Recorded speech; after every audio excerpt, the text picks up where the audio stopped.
suis ravie d'être avec vous ce matin. On va procéder à un petit... Alors, on peut inviter... Oui, c'est vrai qu'ils sont affichés derrière. Vaut mieux faire venir tous les intervenants d'abord parce qu'ils vont s'asseoir ici. Donc, à part cacher leur visage et se cacher en dessous, ça risque d'être un peu compliqué. Vous voyez leurs noms apparaître. Donc, je vais les inviter tout de suite à me rejoindre et après, je vais les présenter. Nathalie Durand, Fabrice Hamelin, Pascal Lebrun et Nicolas Richard qui vont venir échanger sur cette table ronde autour de transition énergétique entre adhésion locale et tension électorale. Je vous en prie, venez vous asseoir. Enfin, on va sûrement arriver à remonter, j'espère, cet écran. Ça sera beaucoup plus simple. Parfait. Alors, j'en profite le temps que vous vous installiez parce que c'est vrai que c'est important et vous l'avez dit, Caroline, ça sera au cœur d'Energaia, la question de l'acceptabilité. Je crois qu'on entend un peu de tout et de rien en ce moment. Si bien, allez-y, passez si vous voulez vous installer. Ça sera plus simple. Et c'est vrai qu'on a récemment, je pense que vous avez vu, il y a un sondage qui ne date pas en fait d'il y a quelques jours, mais il y a, on va dire, au moins 2 bons mois, qui est ressorti, qui est un sondage IFOP, qui dit que 84% des Français interrogés, soit à peu près plus de 12 000, déclarent avoir une bonne image des énergies renouvelables. Le solaire et l'hydraulique arrivent en tête, suivi de la géothermie et du biogaz. Et même les riverains d'installation affichent une adhésion renforcée, ce qui souligne finalement les retombées économiques locales et qui relativise, on va dire, les nuisances. Ce n'est pas la seule étude. Là, il y en a une toute récemment là, du réseau Action Climat, là, qui est, elle, publiée il y a 2 jours, qui dit que 89% des personnes interrogées sont favorables aux panneaux solaires sur bâtis existants et 75% pour le développement des énergies renouvelables, à la fois éolien et solaire. On entend plein de choses sur l'éolien. Donc on voit en tout cas que du côté des Français, a l'air de susciter une adhésion, avec 79% qui sont pour un soutien par l'État des communes sur tous les sujets de rénovation des bâtiments, de végétalisation, avec une vraie prise de conscience. Dans cette étude, je crois que c'est près de 9 Français sur 10 qui disent qu'il faut agir dans la lutte contre le changement climatique. Donc comme quoi, toutes ces études peut-être sont là aussi pour contrecarrer, et ces sondages, un petit peu tout ce qu'on entend, et c'est un peu l'objet de cette table ronde. Moi, je vais garder mon téléphone portable. Alors, c'est pas par...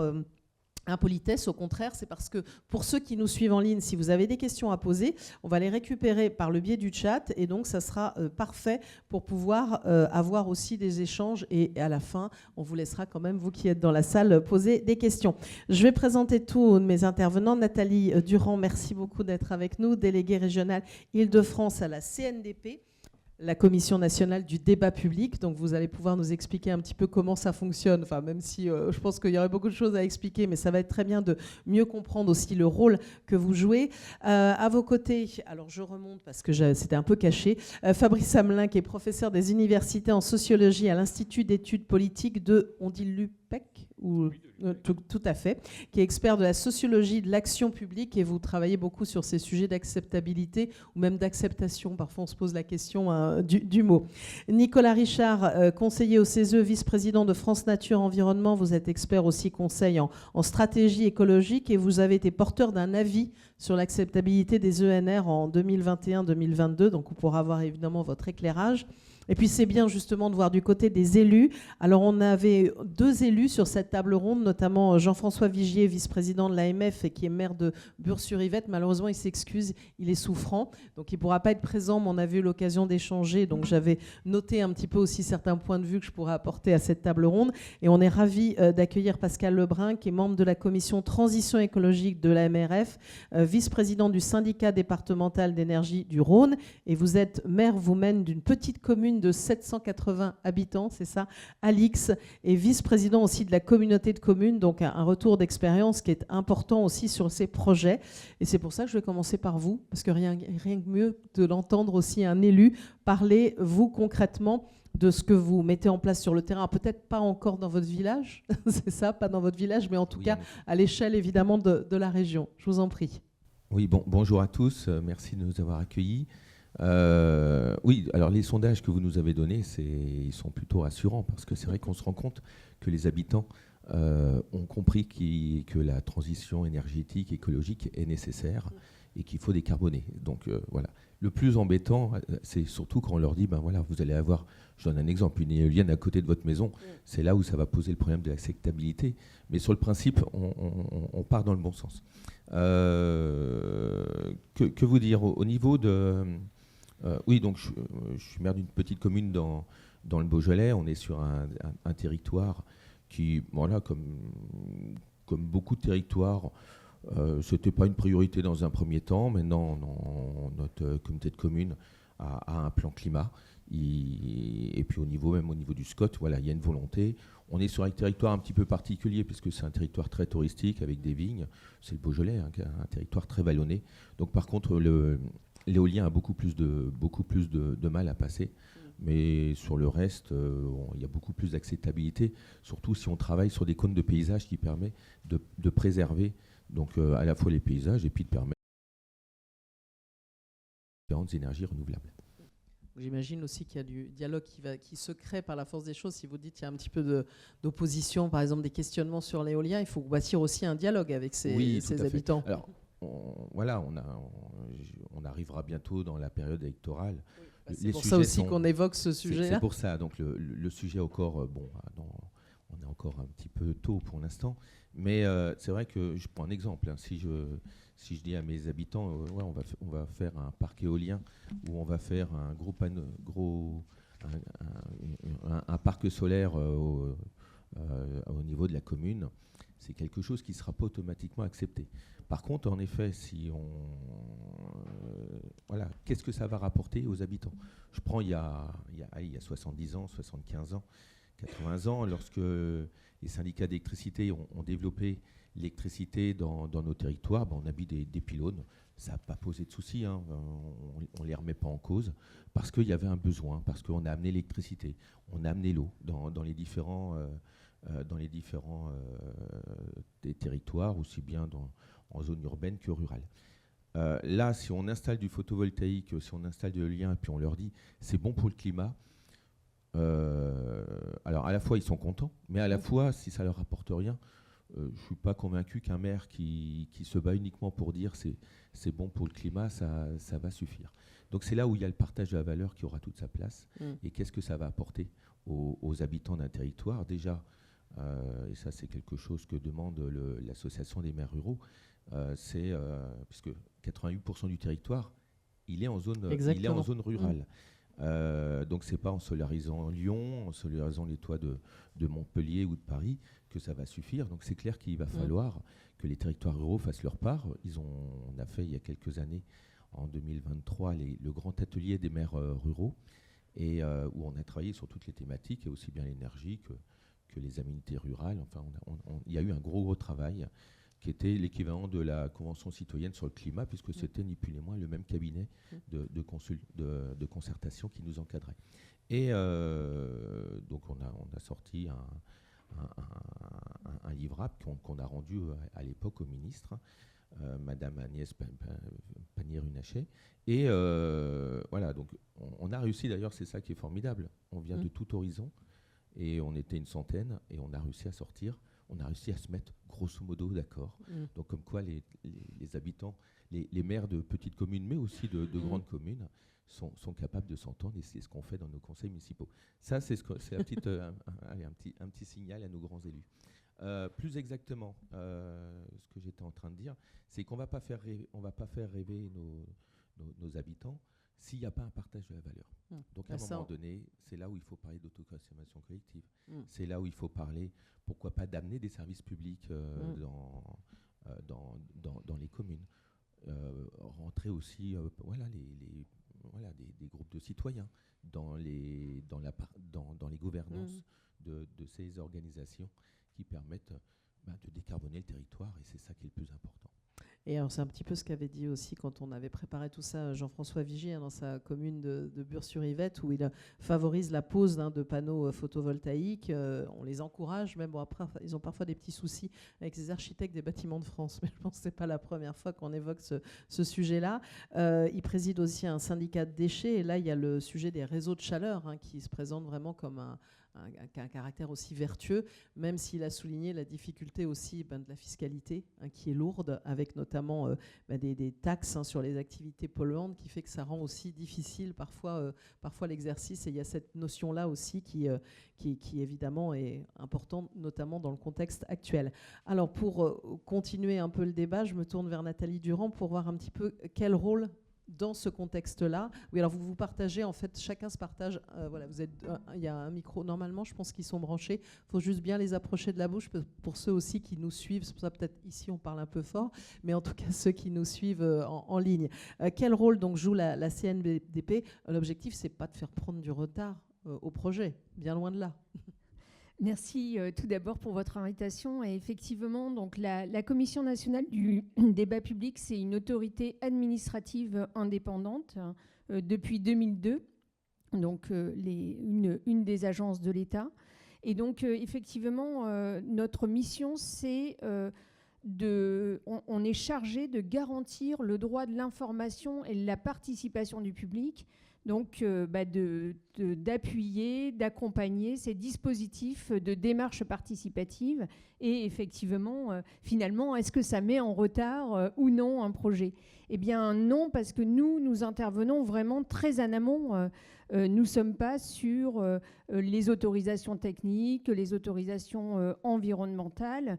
Nous sommes vraiment, comme l'indiquait monsieur, pour faire dialoguer finalement l'ensemble de ces publics pour échanger sur l'avenir de leur territoire, notamment en termes d'énergie renouvelable, parc éolien, photovoltaïque, c'était indiqué tout à fait au début, hydrogène, toutes ces énergies. Donc la CNDP ne met pas les projets en retard parce qu'en fait, nous, globalement, c'est une démarche participative, c'est de 3 semaines à 11 semaines. Donc sur un projet qui va, pour la plupart, durer déjà avant même l'installation. Je parle sous couvert de monsieur, mais au moins 7 ans. Et ensuite, bien évidemment, le projet, enfin plutôt...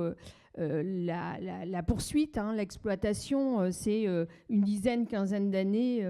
Donc on est sur des temps, vous voyez bien, nous, en matière de concertation, qui sont vraiment très très faibles dans ce timing-là. Alors pourquoi c'est important? D'abord parce que c'est en droit constitutionnel, je le rappelle. L'article 7 de la Charte de l'environnement est adossé à la Constitution et elle indique justement ce droit d'information et de participation du public.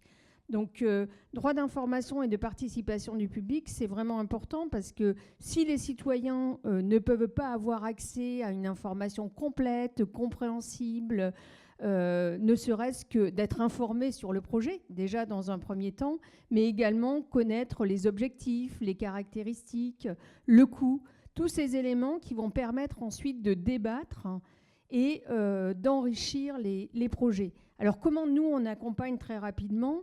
On va être en amont, c'est-à-dire sur l'analyse de contexte. On va aller rencontrer l'ensemble des acteurs, notamment s'il y a des opposants sur le territoire, bien connaître leurs besoins, leurs souhaits sur les échanges à mettre en débat pendant la concertation. L'information, ces rencontres nous permettent aussi d'identifier l'information pour le public. Et ensuite, donc, d'indiquer au porteur de projet et d'échanger avec lui sur les modalités d'information et de participation. Donc, la question déjà des oppositions, elle se traite dès l'analyse de contexte. Pendant la concertation, on va garantir le dispositif. Donc, on est en tiers garant, donc on apporte de la confiance puisque la loi nous le permet. Et on va, si besoin, là aussi, s'il y a des tensions, voir les espaces de dialogue à mettre en place. Et enfin, donc, ce qui est vraiment très important, c'est que suite à cette démarche participative, il y a le droit de savoir ce qu'on va faire de ces arguments du public. Et donc là, les garants, c'est-à-dire les personnes qui sont nommées par la concertation, vont rendre compte du déroulement à la fois en termes d'information et de participation du public, mais aussi rendre compte de l'ensemble des arguments de l'ensemble des participantes et des participants. Donc ça, c'est vraiment un point important. Et ensuite, faire des recommandations sur l'information et la participation. Et le dernier point que je souhaiterais vraiment mettre en avant, c'est qu'on attend du porteur de projet derrière, et là, c'est également marqué dans la loi, le rapport de décision, c'est-à-dire qu'on va demander au porteur de projet d'indiquer les enseignements qu'il tire de la concertation, mais aussi les suites qu'il donne à ce projet. Et tout à l'heure, vous nous donnerez des retours d'expérience aussi concrets, parce que c'était bien d'expliquer aussi le rôle que vous jouez, on va dire, pour introduire cette table ronde. Fabrice Hamelin, on l'a un petit peu entendu à la fois aussi dans le retour d'expérience et ce qu'on peut entendre aussi, on va dire, plus globalement. On voit bien que le vrai objectif, c'est de savoir comment mesurer l'acceptabilité. Souvent, quand on parle d'acceptabilité, on parle d'opinion publique, mais il y a le point de vue aussi des élus, et c'est un peu au cœur de notre table ronde. Oui, d'abord merci. Effectivement, en fait, beaucoup de choses ont été dites. D'abord, redire que la notion d'acceptabilité, notamment d'acceptabilité sociale, évidemment, c'est une notion qui est à la mode. On l'utilise beaucoup depuis les Gilets jaunes, depuis la pandémie, et autour des questions, notamment autour du changement et de la transition nécessaire. Comme vous l'avez dit, effectivement, l'image immédiate qu'on en a, c'est effectivement l'acceptabilité du public, voire du grand public. Mais Monsieur le maire l'a bien précisé. Il y a un enjeu territorial d'acceptabilité qui est extrêmement fort. C'est comment mes habitants vont réagir à un projet qui va peut-être perturber les usages du territoire ou modifier le territoire. Donc ça, c'est peut-être la première chose, c'est-à-dire de faire attention à ne pas limiter effectivement cette question d'acceptabilité au seul grand public et donc aux outils qui seraient le sondage d'opinion publique que vous avez évoqué notamment tout à l'heure. Il faut aussi évidemment regarder effectivement comment les riverains vont réagir, comment les entreprises sur le territoire vont réagir et comment les élus vont réagir. C'est important. L'intérêt de la notion d'acceptabilité sociale, c'est de nous amener immédiatement vers la question de la réception des politiques publiques, de la manière dont ceux qui sont les destinataires vont s'en saisir. On a évoqué la question des élus. Les élus, ils sont évidemment importants puisque quelque part, si on parle sondage d'opinion, on les met de côté. Or, on sait effectivement qu'ils ont un rôle extrêmement important, alors notamment dans cette épreuve territoriale d'acceptabilité, puis dans le travail qui doit être mené, vous l'avez dit, pour expliquer, pour faire comprendre, pour donner à connaître, peut-être pour expliquer effectivement les retombées et pour aborder cette question essentielle dans la transition qui est celle de la justice sociale. Donc effectivement, il y a toute une série d'acteurs qu'on laisse peut-être de côté.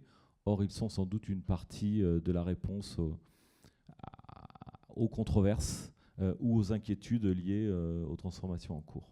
Et Nathalie Durand parlait tout à l'heure d'opposants. Il faut bien intégrer que dans ce dialogue, il peut y avoir de la résistance. Enfin, il faut intégrer aussi quelque part, entre guillemets, le conflit. On a l'impression de dire d'emblée, s'il y a des opposants, ça pose problème, etc. Non, ça fait partie de ce dialogue. Ça fait partie de ce dialogue. Alors là aussi, c'est l'intérêt pour l'acceptabilité et la réception, c'est que ça pose directement la question de la faisabilité des projets qu'on propose aux habitants, qu'on propose aux entreprises, qu'on propose aux élus. On ne décide plus comme avant. On sait qu'il va y avoir des controverses, qu'il va y avoir des résistances, qu'il va y avoir du refus. Donc l'intérêt de l'acceptabilité, c'est de nous amener vers cette espèce d'évidence. Et c'est là qu'il y a peut-être une discussion, notamment au sein de la littérature. Alors il y a une vision extrêmement positive qui dit que d'emblée, ça nous amène vers le débat. Et donc c'est quelque part une opportunité magnifique pour faire participer le plus largement possible la population et les acteurs concernés. Il y a une vision qui est quand même un petit peu plus pessimiste ou cynique, qui dit que ça permet aussi le développement d'une sorte d'industrie du consentement, c'est-à-dire on va peut-être mettre en place des outils qu'on connaît bien en termes de communication et autres pour faire accepter des projets auxquels les habitants n'ont pas forcément songé, dont ils ne voient peut-être pas évidemment la finalité. Et puis il y a une troisième vision qui est peut-être un petit peu plus synthétique ou pragmatique, qui est de dire le permis légal d'opérer, c'est très bien, mais aujourd'hui on a besoin d'un permis social d'opérer. C'est-à-dire que si on ne veut pas que les projets s'arrêtent à mi-chemin, qu'ils soient détournés, contournés, qu'ils prennent peut-être plus de temps que nécessaire, eh bien, il faut que cette dimension de la réception par les destinataires soit immédiatement prise en compte. Alors Nicolas Richard, on a commencé à l'évoquer et Fabrice Hamelin en parlait. Le dialogue, évidemment, doit se faire avec une planification territoriale. Il y a une dimension territoriale, mais revenons quand même au contexte aussi actuel qui ne nous aide pas du tout. C'est la question piège quand même, celle-là. Je vous ai lancé sur la question piège. Je vais plutôt rebondir sur finalement le sondage dont vous parliez au début, les enquêtes d'opinion. J'ai bien vous contourné. Non, mais ce qu'on observe, c'est qu'il y a quand même une forme de paradoxe apparent entre, d'un côté, ceux qui remontent d'enquêtes d'opinion dont on sait qu'il faut les prendre avec des pincettes parce qu'elles sont faites par Internet ou par téléphone, donc elles ne sont pas forcément dans les territoires. Mais enfin, elles montrent des choses, d'autant plus on voit qu'elles sont transpartisanes. Donc ça, c'est intéressant quand même. On voit qu'il y a autant d'adhésion, un peu moins, mais ça reste très élevé dans ceux qui se positionnent comme le plus à droite du spectre électoral. Exactement. Et de la même façon, ceux qui sont à gauche. Donc, ce qu'on voit, c'est qu'il y a un paradoxe apparent par rapport à ce qu'on entend dans la caisse de résonance parisienne de l'Assemblée nationale, du Sénat et de certains médias qui les relaient.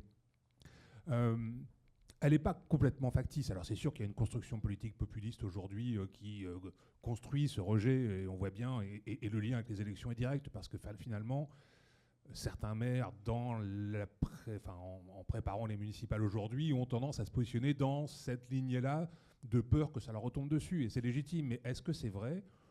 Nous, au CESE, nous, à FNE, alors le CESE, je vous rappelle, c'est la troisième chambre constitutionnelle, celle de la société civile organisée, qui représente le MEDEF, la FNSEA, les syndicats, les associations, dont les associations de protection de la nature et de l'environnement. Et quand on traite un sujet comme l'avis sur l'acceptabilité qui nous avait été demandé par le Premier ministre Castex à l'époque, on fait quelque chose de façon consensuelle, tous ensemble. D'accord ? Donc c'est un travail de compromis, comme vous le disiez tout à l'heure, avec les élus. On sait le faire. En dehors, en fait, aujourd'hui de l'Assemblée, on sait faire du compromis, du consensus pour avancer.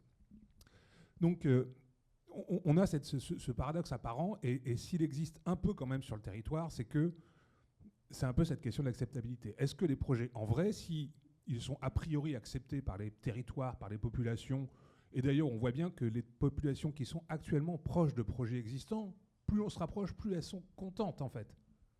Parce que ça s'est bien passé, j'imagine. Dans certains cas, il y a des contentieux, mais enfin c'est minoritaire. Ça montre que en fait, les projets, il y en a certains qui sont pas bien conçus dans leur contrat, vous avez dit, social, qui permet l'acceptation sociale. Le permis social, ça c'est une bonne idée. Dans le permis social, avec le territoire. L'acceptabilité, c'est un terme sur lequel on s'est beaucoup questionné, parce que ça laisserait tendre à penser que tous les projets sont acceptables, ou on devrait être acceptables. En fait, ce n'est pas la définition qu'on a retenue au CESE quand on a travaillé là-dessus. On a considéré que l'acceptabilité, c'est le processus de démocratie participative qui amène au rejet ou à l'acceptation d'un projet. C'est un processus dynamique. C'est qu'est-ce que je mets comme élément, comme méthodologie dans la construction de mon projet, pour faire en sorte qu'à la fin, le territoire s'en saisisse ou le rejette, généralement pour des bonnes raisons. C'est-à-dire qu'est-ce qu'on met comme concertation amont, et la CNDP en exemple sur les très gros projets, mais sur les petits projets, on a d'autres méthodes de concertation qui peuvent permettre de faire les mêmes choses, de concertation amont, de concertation au fil de l'eau. Comment on a une adhésion des élus locaux qui permet de faire en sorte que l'acceptation s'améliore. On voit bien aujourd'hui que le rejet de l'exécutif national est très puissant dans les territoires, et si un projet donne l'impression d'être imposé par en haut et pas porté localement, ça ne va pas l'aider. Qu'est-ce qu'on a comme dimension de juste allocation des efforts entre territoires et intra-territoires? Cette question de juste allocation des efforts, c'est la planification. C'est à quel moment on dit au niveau national, par région, voilà les objectifs qu'on se donne pour atteindre l'objectif national, parce que c'est bien gentil de faire des projets ENR. Si on n'atteint pas l'objectif national 2030, 2035, 2040, 2050, on perd de vue la vérité qui est celle de lutter contre le réchauffement climatique. On ne fait pas ça pour se faire plaisir. J'ai l'impression qu'on vous entend toujours. J'ai l'impression d'avoir perdu. Voilà, ouais. Rapprochez bien, voilà. C'est surtout pour ceux bien qui nous suivent. Contre le climat et le fait d'atteindre les objectifs nationaux de 2050 qui nous intéressent. Donc il nous faut une planification qui n'est pas juste de dire voilà ce qu'on fait. On dit aussi par région, si vous avez tel objectif, comment vous le répartissez intra-régionalement entre les intercos qui ont des PCAET, donc qui ont des compétences pour faire ça. Et en même temps, qu'est-ce qu'on met comme droits et devoirs associés à ces porteurs de projets qui sont généralement des porteurs de projets privés. Aujourd'hui, on leur donne des droits parce qu'on dit qu'il faut qu'on aille vite. C'est compliqué, on a des enjeux, mais on ne leur donne pas beaucoup de devoirs. Et les devoirs, ça peut être le partage de la valeur, ça peut être les retours socio-économiques dans les territoires sur de l'emploi, ça peut être des obligations de dialogue social comme le fait RTE quand ils font aujourd'hui des lignes, parce que sinon, il fut un temps où ça se passait bien les lignes, mais il fut un temps aussi où ils ne pouvaient plus en faire une. Voilà, donc on a ces enjeux-là, on a besoin de dialogue, nationalement, territorialement, on a besoin de dimension bottom-up qui permet au territoire de choisir ses options entre du PV, entre de l'éolien, entre de la méthanisation, entre de la sobriété, c'est des enjeux, et puis des contrats de réciprocité qui corrigent des asymétries. L'asymétrie majeure, vous l'avez dite, c'est que pour alimenter les villes, et comme la ville de Paris par exemple, il va falloir que tous les territoires voisins se suréquipent pour l'alimenter. Donc quelque part, cette asymétrie majeure, il va falloir un jour que les Parisiens acceptent de la compenser. Et de la compenser peut-être en répondant aux besoins de questionnement autour des mobilités rurales qui sont un vrai souci, parce que c'est dans les zones peu denses que ça va se passer, autour des services en déshérence, de la santé, de la vieillesse, de l'école, et ainsi de suite. Donc on a beaucoup de possibilités d'améliorer ces conditions d'acceptabilité. Ça ne veut pas dire qu'à chaque fois un projet sera finalement accepté, hein. Et même si on met tout bien comme facteur d'acceptabilité de permis social, à la fin, s'il n'y a pas le permis environnemental, le projet ne sera pas. Alors Pascal Lebrun, je vais vous faire reprendre le micro, mais réagir à ce qui a été dit depuis le début, en particulier par Nicolas Richard, sur cette notion aussi de planification. Comment vous la vivez, vous, sur votre territoire? Excusez-moi. Oui, la planification, déjà, il y a les lois sur l'accélération, nous demandent de nous organiser et de planifier sur notre bien territoire. votre micro. Oui, excusez-moi. Voilà, la loi sur l'accélération. En fait, c'est sur le menton. Pour tout La le monde. loi sur l'accélération, je ne suis pas encore assez professionnel Je vous en prie. des tables rondes. Voilà. Oui, donc il y a déjà la loi sur l'accélération qui nous a imposé à nous organiser, mais souvent, ça a résonné souvent au niveau de chaque commune, alors qu'en réalité, quelque part, ça permet de répondre aussi à un projet de territoire.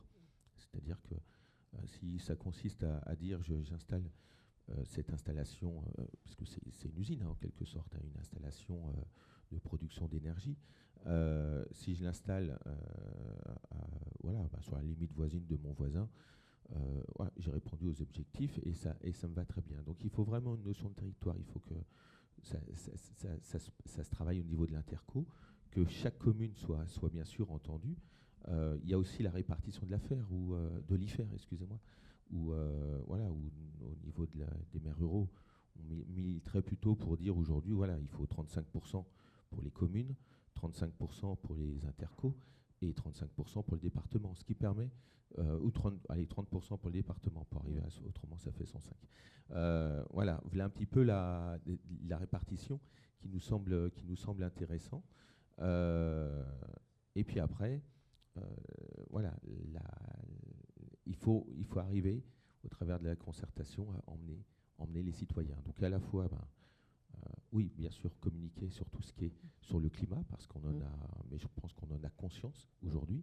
On voit ce qui se passe, mais aussi, surtout, faire comprendre aussi qu'à un moment donné, si on ne veut pas d'éolien, c'est d'autres sources d'énergie renouvelable qu'il faudra apporter. Et puis il y a aussi un troisième volet, hein, c'est aussi la sobriété. Oui. Donc travailler sur les rénovations énergétiques, devenir peut-être un territoire qui consomme moins. Je n'ai pas dit qu'un territoire qui doit être en décroissance, surtout pas. Mais à un moment donné, des gros travails sur par exemple la rénovation du parc de l'habitat ou de la mobilité. Et par rapport à ça, peut-être que ça peut faire aussi partie d'une bonne répartition de la valeur. Et Nicolas Richard parlait de mobilité rurale. Vous, dans votre région, j'imagine que c'est aussi un sujet, si je puis dire, sensible. C'est un sujet, c'est un des principaux sujets. Enfin, c'est peut-être même d'ailleurs ce qui a été à l'origine de la crise des Gilets jaunes. Hein. C'est-à-dire qu'à un moment donné, le déplacement coûte de plus en plus cher. Donc en même temps, si on nous dit, vos véhicules, vous devez tous les mettre à la poubelle, déjà c'est que le sujet a été mal apporté. Simplement, ce qu'il faut, c'est lorsqu'on renouvelle un véhicule, en effet, il faut privilégier la décarbonation. Mais il y a aussi la notion de transport en commun. Et elle existe souvent dans les territoires ruraux, elle n'existe pas. Donc c'est là où il doit être pensé tout un système. Et si on avait la clé magique, on l'aurait déjà trouvé hein, là-dessus. Est-ce qu'on met des lignes de car mais qui tournent à vide? Est-ce que malgré les lignes de car, est-ce qu'il y aura des habitants qui iront, et puis pas de bol, ça ne correspond pas au bon horaire. Donc on est vraiment sur un sujet qui est important. Mais la mobilité, je pense qu'il ne faut vraiment pas regarder la mobilité rurale de la même manière que la mobilité urbaine. En ville, beaucoup de personnes peuvent se passer d'un véhicule, et puis éventuellement ils vont le louer au moment des congés, et ça a du sens. En zone rurale, il y a des contraintes qu'on ne peut pas mettre. Par contre, comment on fait pour accompagner pour une mobilité qui soit décarbonée? Voilà. Donc c'est là où les syndicats d'énergie ont leur rôle aussi de mettre en place des bornes. C'est là aussi où les énergies renouvelables ont aussi toute leur place. C'est-à-dire que, pour caricaturer, plutôt qu'avoir une France où on a quelques réacteurs nucléaires, et attention, hein, le nucléaire fait partie du mix énergétique, il faut fonctionner sur deux pattes. Hein, mais, on ne pourra pas faire autrement, de toute façon. On a aussi nos réseaux qui doivent être pensés à la fois par rapport à ces nouvelles installations, mais quelque part qui permettent dans certains cas, à partir du moment où si on compare notre France à un corps, si on a uniquement un cœur et puis on vient irriguer, non, l'idéal c'est d'avoir plein de petits vaisseaux, plein de petits cœurs partout sur le territoire, et les énergies renouvelables en font partie. Et dans ce cas-là, on n'a pas besoin de peut-être autant de grosses artères. Et dans ce cas-là, c'est peut-être plus simple aussi concernant la mobilité électrique. Alors Nathalie Durand, peut-être. Là, on rentre dans la Smart City, hein, c'est encore un autre sujet. Exactement. Oui, dont on parlait beaucoup. Maintenant, on emploie quand même un peu moins ce mot. Vous pouvez réagir évidemment à ce qui a été dit, puis aussi de nous donner quelques retours d'expérience, parce que là, on parle aussi concrètement de projets, vous, de ce que vous avez suivi à la CNDP. Alors donc je vais revenir effectivement sur un exemple notamment, mais pour répondre au point, donc la CNDP elle intervient aussi bien sur des gros projets. Donc là je vais vous présenter effectivement le projet Oriseo et plus spécifiquement Sodcats donc en Gironde et la brique photovoltaïque. Mais on est sollicité aussi sur des tout petits projets, hein, par exemple Aigreville en Seine-et-Marne pour un parc éolien. Voilà, donc en fait la CNDP peut être vraiment sollicitée pour tout type de projet dès lors qu'il y a de la participation du public, quelle que soit sa taille. Peut-être quelques éléments donc, sur ce projet Oriseo. Donc, c'était un projet qui était porté à la fois par Engie, donc à 50%, Néo1 à 40% et la Banque des Territoires CDC à 10%. Donc, il y avait plusieurs briques. Hein, il y avait 5 briques sur ce projet Oriseo, donc en Gironde, à proximité de Bordeaux. Donc, c'était une parcelle de 2000 hectares de forêt industrielle, donc avec des rotations de coupe sur 30 ans. Et donc, ces 5 briques technologiques, c'était à la fois 1000 mégawatts crête, donc de panneaux solaires, donc 2 millions de panneaux de 500 mégawatts crête sur 1000 hectares donc de surface de sylviculture à défricher. Donc on était sur évidemment une forêt, mais une forêt industrielle. Donc ce qui a évidemment posé déjà un point d'opposition, hein, j'y reviendrai. Ensuite, juste pour vous dire les autres briques, mais que je ne développerai pas, un data center de 20 MW, un électrolyseur donc, de la production d'hydrogène vert et des batteries stationnaires, régulation du réseau, et puis également de l'agrivoltaïsme sur 8 hectares. Donc vous pourrez retrouver l'ensemble de ces éléments. Il y a les bilans à chaque fois sur www.débatpublic, tout attaché et sans s.fr. Donc comment ça s'est passé un petit peu au niveau des différentes positions ? Déjà la législation, hein, donc le cadre réglementaire interdisait de défricher au-delà de 25 hectares. Donc voilà, je vous ai donné les données de départ. Donc l'État, évidemment, aurait dû bloquer le projet. La région Nouvelle-Aquitaine, donc c'était le PS et Bordeaux, les écologistes, portaient politiquement hein, le développement donc, des ENR, avec un projet de développement finalement photovoltaïque sur les 1300 hectares recensés par l'ADEME. Donc là aussi, entre l'ADEME et l'État, il y avait des chiffres un petit peu différents. Donc là aussi, il y avait des échanges sur ce point-là. Les élus finalement régionaux et locaux se sont peu investis au départ, mais se sont investis par la suite pour donner leur position. Et leur position, c'était d'aller sur du photovoltaïque, mais plutôt sur des toitures, plutôt que bien évidemment la question de la forêt. Les associations environnementales, les chasseurs, hein, Et la filière professionnelle, bien évidemment, ils se sont opposés à ce projet par rapport à leurs différentes activités. Par exemple, les associations environnementales demandaient que les panneaux soient en toiture. Hein. La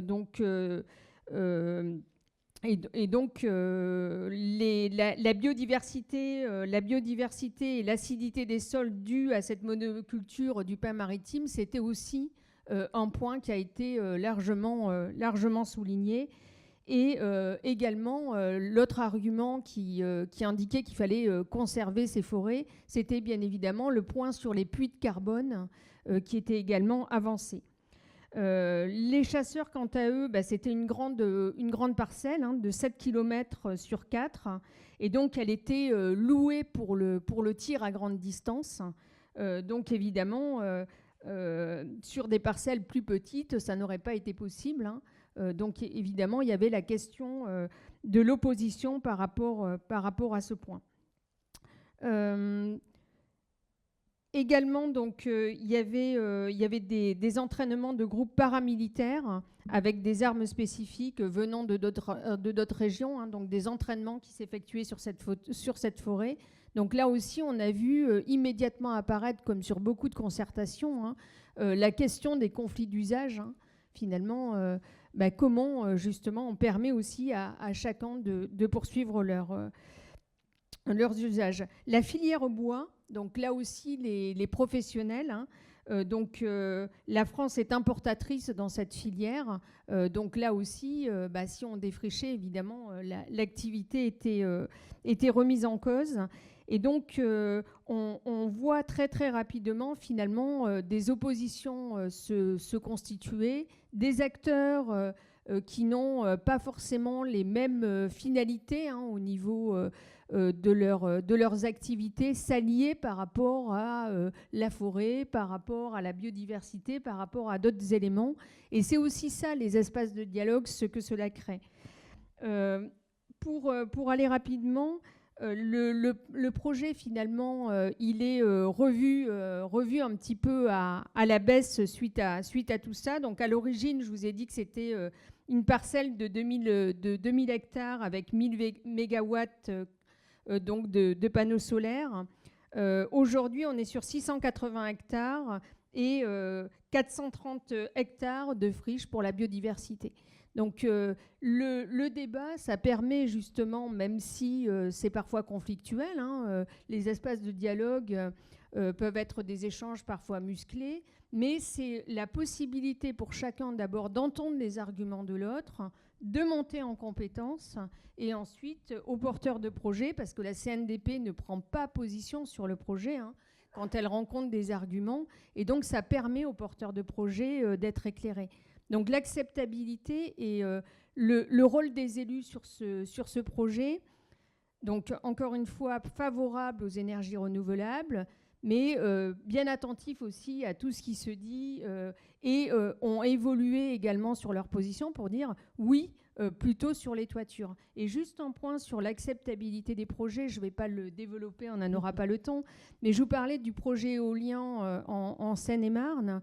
Et donc là, on était vraiment sur une opposition des maires par rapport à l'implantation de ce parc éolien, notamment à Aigreneville et Soligny. Et donc là, il y a eu tout un travail avec les garants, tout à fait au début, pour dialoguer avec eux sur les attentes qu'ils avaient pour mettre le sujet en débat. Et en fait, la concertation ensuite s'est très très bien passée. En tout cas, les espaces de dialogue ont été mis en place et il y a eu des échanges très constructifs, notamment par rapport aux enjeux avec la forêt de Fontainebleau, là encore du tir, les impacts paysagers, l'acoustique, voilà. Donc, ce que je voudrais juste mettre en avant, c'est que le fait qu'il y ait cet espace de dialogue, c'est aussi le moment où on s'écoute. Et on peut se dire, qu'est-ce qu'on doit mettre en place pour que ces échanges, en tout cas, soient mis en place. Mais je reviendrai sur un point qui a été indiqué tout à l'heure, c'est le recours. C'est pas parce qu'on va avoir un espace de dialogue qui va être bien construit, que tout va bien être mis en place, qu'il n'y aura pas de recours. Ça, c'est sur l'éolien, c'est pratiquement systématique du recours. Par contre, ça permet effectivement de bien comprendre les enjeux et d'en débattre.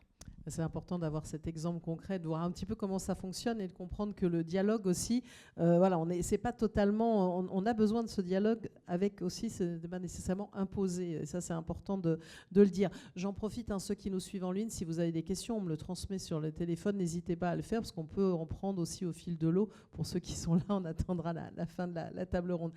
Fabrice Hamin, pour réagir notamment à cet exemple. Alors, c'est vrai qu'on parle beaucoup ici depuis ce matin de dimension territoriale. Déjà, je voudrais aussi aborder ce point-là, mais vous pouvez réagir plus globalement.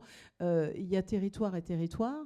Il y a aussi maintenant ce qu'on appelle les néo-ruraux aussi. Donc en fait, il y a aussi il y a des disparités. C'est pas non plus un territoire, c'est pas une dimension globale. Il y a aussi ces enjeux-là à prendre en compte, si je puis dire.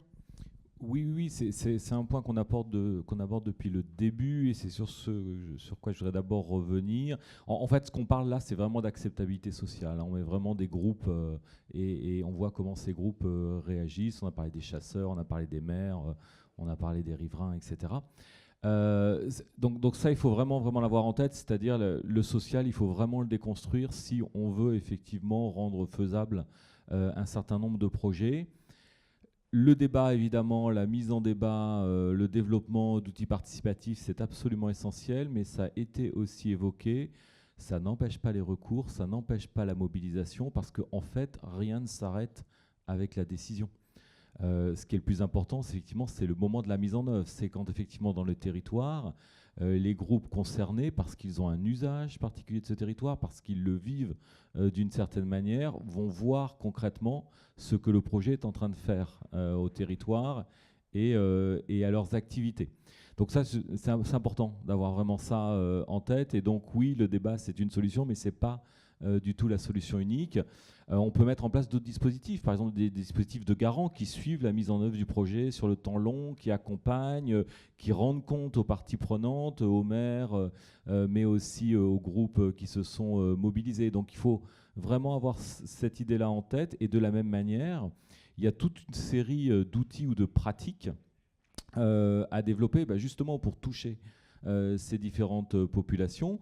Des choses toutes simples, comme des clauses de revoyure, par exemple, comme effectivement tout ce qui peut intéresser effectivement la population en termes de retombées. Donc il faut là aussi avoir en tête que la boîte à outils, quelque part, de ceux qui entreprennent ce type de projet, elle est peut-être beaucoup plus vaste qu'on ne l'imagine, et ça permet d'avancer sur un certain nombre de sujets. Vous l'avez dit effectivement là aussi, c'est-à-dire que, et c'est pour ce que je reproche un peu au sondage d'opinion, c'est pas forcément qu'il soit mal fait, c'est qu'à mon avis, il manque leur cible. Et leur cible, c'est les groupes sur le territoire, les groupes qui vont se coaliser, qui vont se mobiliser, qui vont prendre la parole et qui vont agir.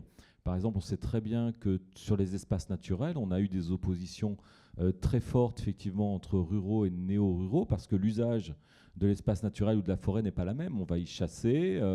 D'un autre côté, on y va pour se reposer, être au calme, etc. Donc, si là aussi on ne veut pas tuer le coq qui voilà. Donc, si on ne prend pas en compte la diversité en fait des populations qui habitent le monde rural et le fait qu'ils aient des attentes aussi tout à fait différentes par rapport à celui-ci, on risque effectivement de se retrouver en difficulté, notamment pour ces enjeux absolument nécessaires.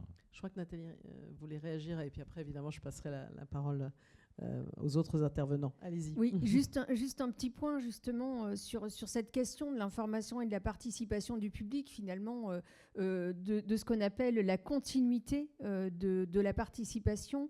La CNDP, en fait, intervient tout à fait au début d'un projet, donc quand on peut débattre de l'opportunité. Est-ce que c'est utile? Est-ce qu'on en a besoin? Quels sont les impacts environnementaux en termes d'un projet éolien, d'un projet de photovoltaïque, mais également des impacts socio-économiques, des impacts d'aménagement du territoire, des alternatives et des variantes.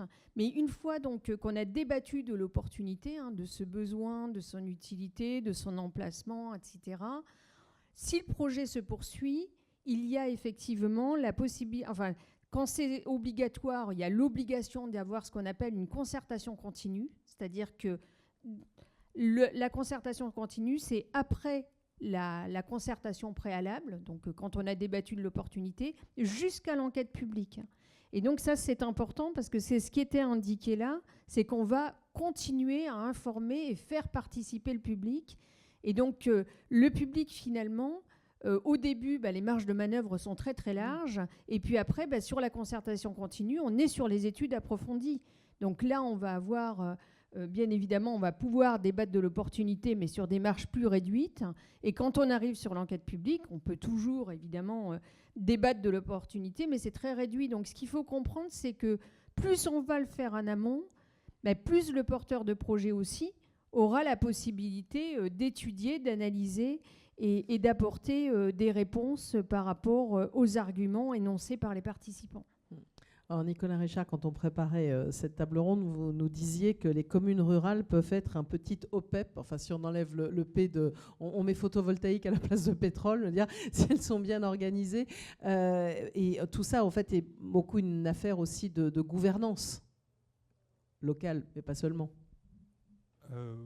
Oui, alors, la question de gouvernance, c'est un facteur d'acceptabilité des projets parce que finalement, une gouvernance locale garantit une meilleure écoute généralement des populations. Donc, c'est un facteur qui améliore le processus d'acceptabilité, d'acceptation in fine. Encore une fois, ça ne marche pas tout le temps. Il peut y avoir des problèmes de financement, il peut y avoir des problèmes de permis environnemental qui ne sont pas obtenus. Et voilà. La question de l'OPEP, c'est celle qu'on disait tout à l'heure sur les asymétries aujourd'hui, sur le fait qu'il faut avoir des territoires peu denses à énergie positive pour alimenter les métropoles. C'est vrai pour la région parisienne naturellement, c'est encore vrai pour toutes les autres métropoles qui de toute façon n'auront pas les moyens uniquement avec la sobriété et l'équipement de quelques toitures, de s'alimenter par rapport au fait que ce soit les forts lieux de consommation en France. Donc cette asymétrie, tant que les métropoles n'auront pas compris leur intérêt à ce que les zones rurales se suréquipent pour alimenter in fine les collectivités, ça se passera mal jusqu'au jour où ça sera tendu en termes de production, l'équilibre production-consommation. Vous savez qu'à chaque moment, en France, on doit avoir autant de production d'électricité que de consommation.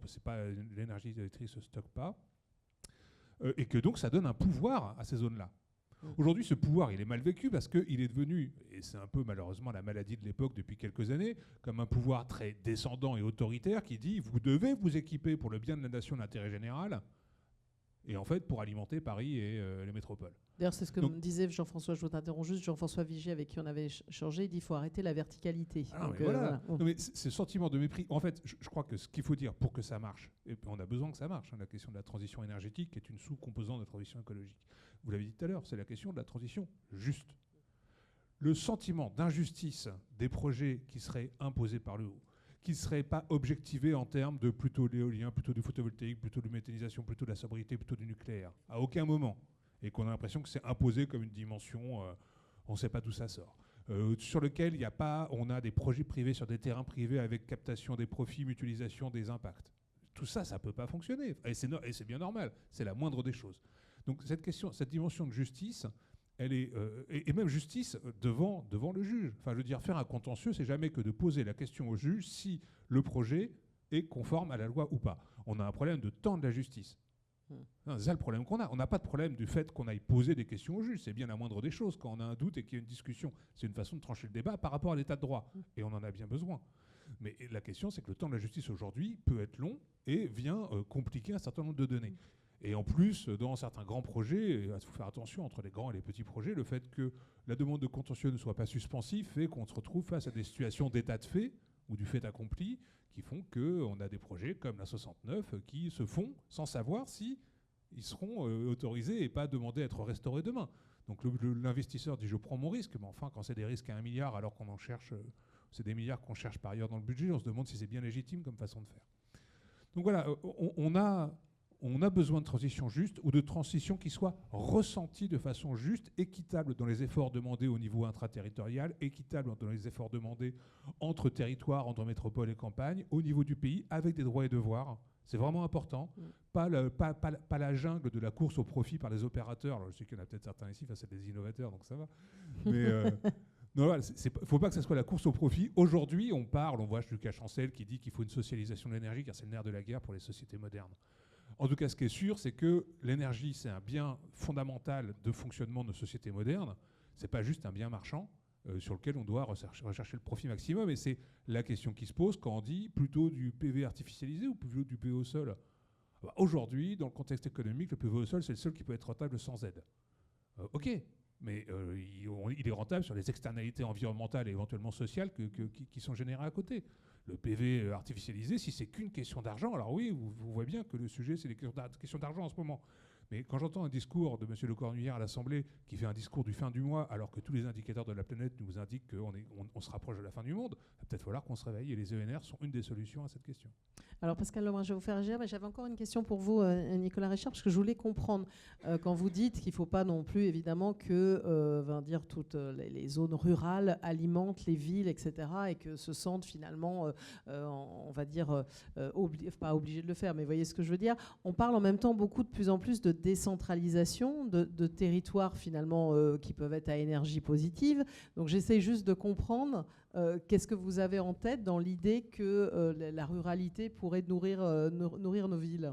Par définition, tous les territoires peu denses devront être demain dans une allocation d'efforts qui soit juste et qui doit être discutée à un niveau qui va bien, surproducteurs d'énergie, donc producteurs plus que ce qu'ils consomment eux-mêmes, et pour alimenter la métropole de leur intercommunalité, et pour une partie, une fraction un peu moindre, là, le département d'Île-de-France qui ne sera jamais en capacité d'être autosuffisant.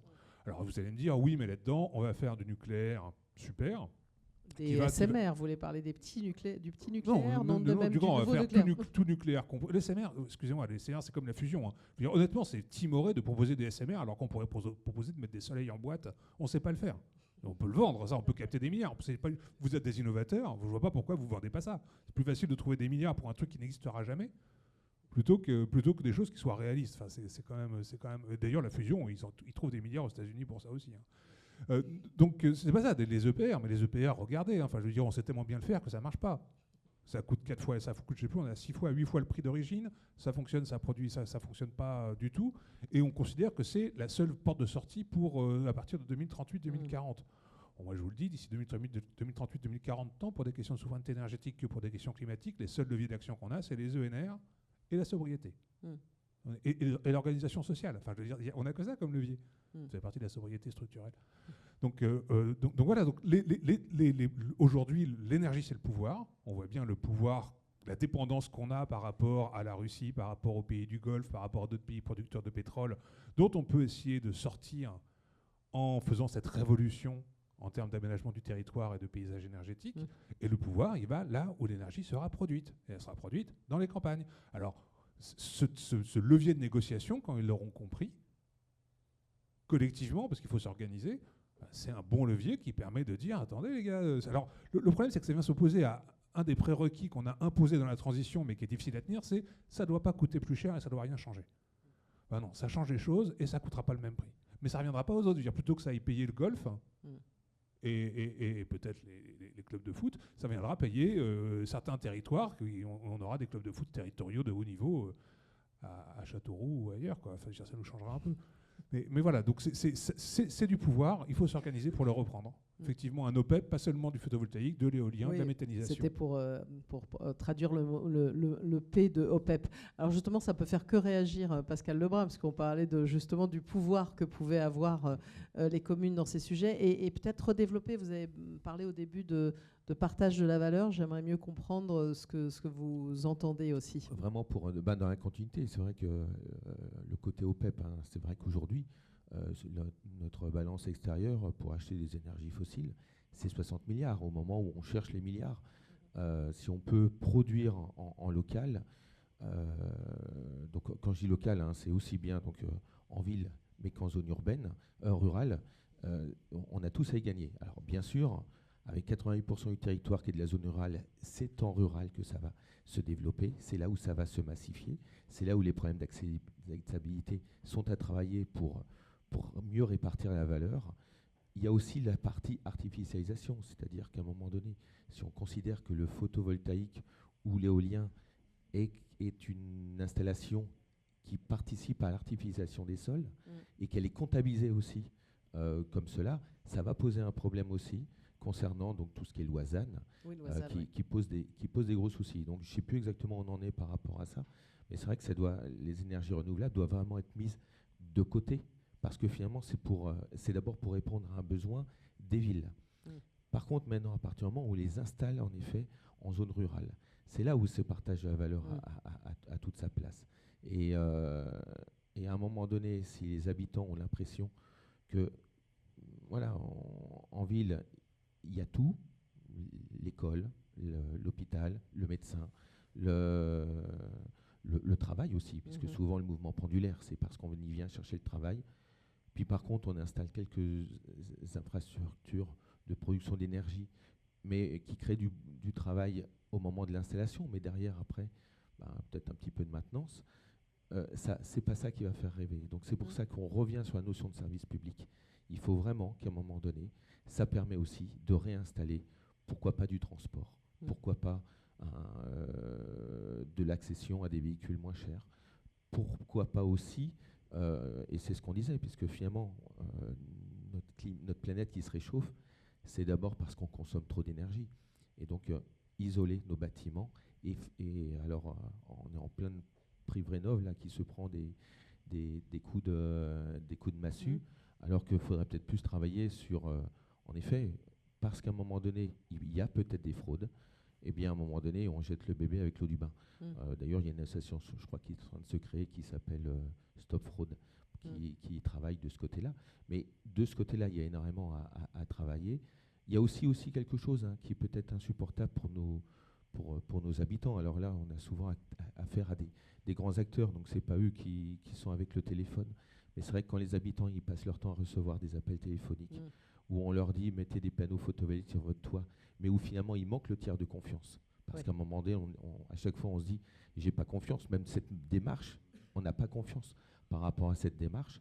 Même si c'est de ce côté-là, il y a vraiment quelque chose qui est complètement à repenser, parce que jusqu'à présent, on ne voulait plus décrocher sur nos 0,4 ou 0,6, enfin 0,01, 0, tout dépend dans quelle région on habite. C'est sur nos 0,6 maintenant qu'on commence à plus vouloir répondre. Donc ça pose vraiment un gros souci à nos habitants. Et là, dans ce cas-là, si derrière énergie renouvelable, il peut y avoir la connotation escroquerie, on a toute la filière à y perdre. Donc voilà, et c'est pas ce qui va rassurer aussi nos habitants.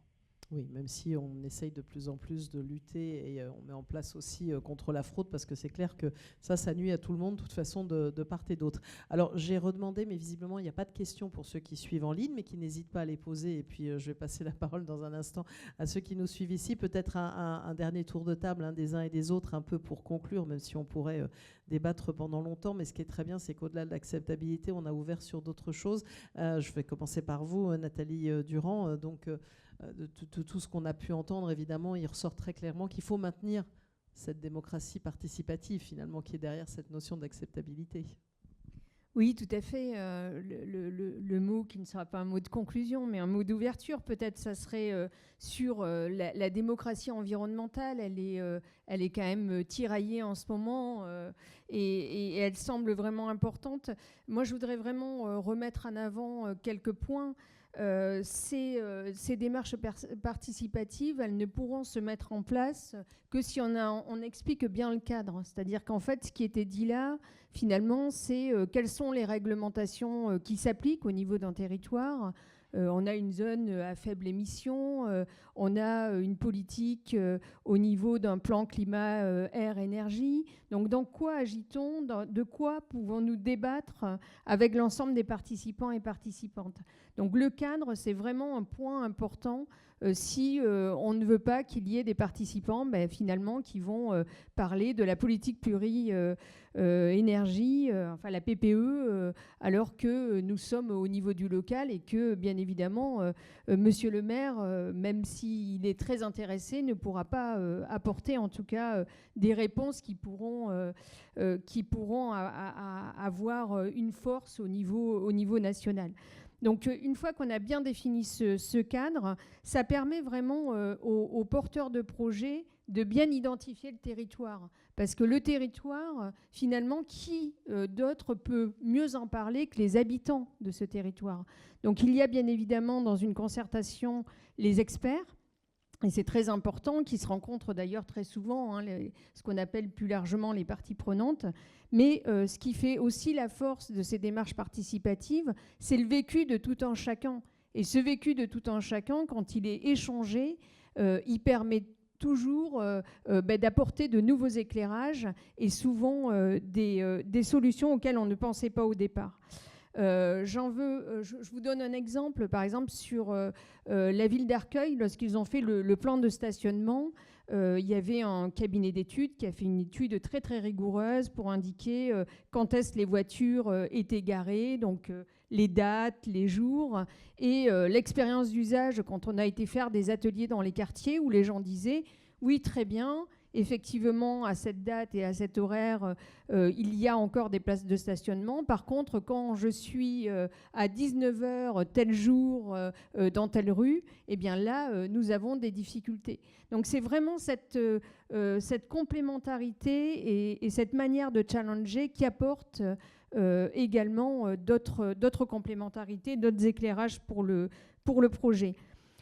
Également, un autre point sur la démocratie environnementale, c'est que finalement, quand on met des citoyens, des associations, des entreprises, tous ces acteurs autour de la table, finalement, ils indiquent on ne se croisait pas au préalable. Et donc, ce qui était dit tout à l'heure, c'est la concertation ne s'arrête pas au bilan et au rapport de décision. Elle ne s'arrête pas non plus sur les partenariats qui se font par la suite. C'est-à-dire qu'on voit que la concertation permet de poursuivre aussi sur certains territoires avec ces acteurs-là. Également, ces acteurs peuvent être des acteurs du changement et ne plus être passifs. Certains, ils ont goûté à la démocratie environnementale, à ces démarches participatives, et ils s'investissent ensuite dans la vie du territoire. Et en fait, il y en a plus que ce que l'on pense. C'est-à-dire qu'on croit tout le temps que les personnes n'ont pas envie d'agir. Là, je viens de finir les assises de la protection sociale des Français de l'étranger avec un panel de citoyennes et de citoyens. Nous avons fait la conférence de consensus à l'Assemblée nationale vendredi en discutant avec des panélistes qui me disaient ça nous donne envie de poursuivre, de nous engager, de continuer. Et c'est quelque chose que nous entendons très souvent. Enfin, je voudrais dire que l'intelligence collective, c'est un accélérateur de la transition écologique. On ne pourra pas faire sans. Hein. Il y a des enjeux qui méritent, comme on l'a indiqué, d'être débattus. On ne peut pas imposer. Si on impose, évidemment, on voit ce que cela fait. Hein, souvent des conflits et voire même du sabotage de projets si je prends certains projets éoliens, par exemple. Donc, il est vraiment important que ça se fasse. L'intelligence collective, c'est vraiment quelque chose qui produit. Et donc, je dirais, le droit de l'information et de la participation du public, c'est un droit. C'est inscrit, encore une fois, dans la Constitution. Donc, il faut en abuser. Voilà, je finirai sur ce mot. Merci pour une ouverture, on va dire. Fabrice Hamin, alors pour réagir, pour conclure, on rappelle aussi qu'on est à l'approche des élections municipales et que c'est important de parler de sujets quand on sent aussi les tensions, mais c'est bien de voir en tout cas qu'il y a des citoyens qui ont envie d'y aller, de s'engager, de dialoguer et de s'ouvrir à ces sujets-là. Fabrice Hamin. Alors peut-être deux mots. Le premier point, on l'a dit, la dimension territoriale de l'acceptabilité, elle est absolument fondamentale. Mais moi, je voudrais redire aux porteurs de projets que c'est à eux, en fait, de faire la preuve de la pertinence du projet qu'ils proposent sur un territoire aux habitants. Et ça, ils n'y échapperont pas. Et c'est un vrai défi et un vrai enjeu parce que dans l'acceptabilité, il y a évidemment des questions d'efficacité, il y a des questions de retombées, etc. Mais par exemple, la légitimité des élus qui vont vous accompagner, elle est évidemment fondamentale dans la réception du projet que vous apportez. Donc c'est ces éléments-là qu'il ne faut pas perdre de vue. Et puis le deuxième point, qui est un vrai débat actuellement au sein de la littérature, c'est l'idée que l'acceptabilité sociale pourrait devenir une règle ou une norme de l'action publique. C'est-à-dire qu'aujourd'hui, c'est plus tellement l'efficacité des projets qu'on propose, c'est plus forcément la légalité du projet qu'on propose, c'est vraiment la manière dont les habitants vont recevoir. Ça, c'est très positif du point de vue du débat, de l'association de l'ensemble de la population aux décisions qui les concernent. Maintenant, en termes de politique publique, ça peut être aussi une difficulté, puisque l'expertise n'a pas totalement tout le temps tort, les élus n'ont pas non plus totalement tout le temps tort. Donc quelque part, faire de l'acceptabilité une norme, ça reste un choix relativement ambigu aujourd'hui. Nicolas Richard, qui a déjà son micro. Non, très, très d'accord avec ce que vous venez de dire. En conclusion, effectivement, et nous, c'est ce qu'on avait mis dans l'avis du CESE, ce qui est fondamental, c'est d'avoir des projets qui soient territorialisés. Un acteur, en audition en 2021, nous avait dit, nous, quand on voit arriver les projets d'éoliennes à l'époque, hein, mais enfin, honnêtement, le chemin que prend le PV aujourd'hui au sol, c'est celui de l'éolien dans les années 2010. Hein. Et on va avoir les mêmes résultats d'ici 5 ans, c'est-à-dire un rejet massif et global de la façon dont c'est mené. On a bien vu au début sur les sondages qu'il n'y a aucun rejet de la transition, du besoin, de l'inquiétude par rapport au climat, et il n'y a pas de rejet des ENR. En revanche, il y a un rejet de la façon dont sont conduits dans les territoires les projets. Manque de territorialisation. On nous a parlé d'économie coloniale. C'est formidable. Ça veut dire quand on voit arriver un projet d'éolien, c'est considéré comme une économie coloniale. On l'apprend au dernier moment, et parfois même les élus l'apprenaient au dernier moment. Ça a un petit peu changé, heureusement, depuis, mais enfin, il reste encore beaucoup de marge d'amélioration. On est vent de fait accompli, ça change de main entre le permitting, la construction, l'exploitation, et on n'a jamais d'acteur en face de soi. Voilà. Et le sentiment de mutualisation des impacts, de privatisation des bénéfices, et donc d'injustice. Ça ne marche pas. Donc il faut de la territorialisation des projets. Ça veut dire ça. Il faut d'abord que les territoires et les élus et les citoyens se saisissent de l'enjeu territorial, de planification territoriale de la question énergétique. Qu'est-ce qu'on accepte, à quel endroit, quel type d'énergie. Avant qu'on vienne nous questionner en disant « mais oui, mais là non, parce que ce n'est pas l'endroit qu'on veut, et puis pourquoi l'éolienne autre chose ?» Anticipons. En fait, on est face à une révolution pendant 30 ans. Enfin, je veux dire, il va se passer, le monde va changer dans les 30 ans qui vont venir. On a intérêt à se préparer et à donner nos orientations territoriales dans un dialogue continu qui n'est pas forcément formalisé autour d'un plan-programme déjà déterminé ou d'un projet, pour anticiper ça. Il faut accepter du point de vue des porteurs de projets qu'on ait d'abord des bons projets. Hein. Un bon projet, c'est déjà celui qui, d'un point de vue environnemental, sera autorisé. Le passage en force, c'est pas pour vous, hein, naturellement, c'est toujours pour les autres, mais le passage en force de certains projets d'un point de vue environnemental face à l'urgence et à le fait que l'Assemblée puisse finir par voter des lois de validation, je pense encore à la 69, je veux dire, c'est juste antidémocratique. Enfin, et c'est un vrai problème parce que si on considère que l'environnement est une question vraiment d'intérêt général, bah oui, ça veut dire qu'il faut qu'on arrête de la détruire parce que ça va mal. C'est ce que ça veut dire, et que c'est un droit qui peut s'opposer à d'autres droits. Il faut considérer que le dialogue, la concertation, c'est jamais du temps perdu, à condition qu'on l'utilise pour faire évoluer les projets, pour faire évoluer les planifications, pour faire évoluer les orientations territoriales. Et d'ailleurs, tous les projets qui se passent bien, c'est dans le territoire où soit on a fait de la concertation en temps masqué, c'est-à-dire en dehors du réglementaire, en amont, et en fait c'est pour ça que ça s'est bien passé, soit ce sont des territoires qui ont une habitude du dialogue. Et ça existe, et vous le savez, on vient tous de certains endroits de France. Moi, je viens d'Angers. À Angers, on a un petit bout de territoire qui, historiquement, a toujours su parler ensemble. Voilà, ils ne sont pas ni de gauche, ni de droite, ni rien. C'est un territoire on le sait, tout le monde le sait. Et quand ils ont fait des projets d'éoliennes citoyennes, eh ben, ça pose aucun problème. Ils en ont parlé, ils se sont mis d'accord, ils se sont décidés, et ça se passe très très bien. En Allemagne, enfin, je veux dire, quand on cherche toujours à faire du benchmark par rapport à l'Allemagne, par rapport au Danemark, par rapport à d'autres pays, enfin, c'est des pays qui ont une tradition de la concertation qui n'est pas la nôtre, et ça ressort quand même assez fortement ces derniers temps au niveau national dans notre capacité à gouverner. Bon, voilà, c'est une question de culture. Ça s'apprend. On a le droit à l'école de travailler plus sur la coopération que sur la compétition. Ça demande des révolutions. Donc, on a besoin de ça. C'est pas du temps perdu. Partager la valeur, c'est la moindre des choses pour pas faire de l'économie coloniale. La question du rapport au foncier va se poser très vite et vient se poser violemment quand on commence à superposer les activités, par exemple agricoles et énergétiques. Est-ce que c'est encore légitime qu'on fasse tout ça sur du foncier privé qui va en plus dans la question agricole poser des questions du bail rural, du fermage, qui sont loin d'être résolues. Donc peut-être qu'il faut qu'on s'interroge, si c'est un enjeu d'intérêt général, quel droit et devoir aux opérateurs, quelle socialisation du foncier, et comment on se saisit de ces enjeux collectivement et qu'on ne soit pas porté par des tierces parties qui ne rechercheraient que la rentabilité. Pascal Lebrun, monsieur le maire, pour terminer ce dernier tour de table. Le mot concertation a toute sa place.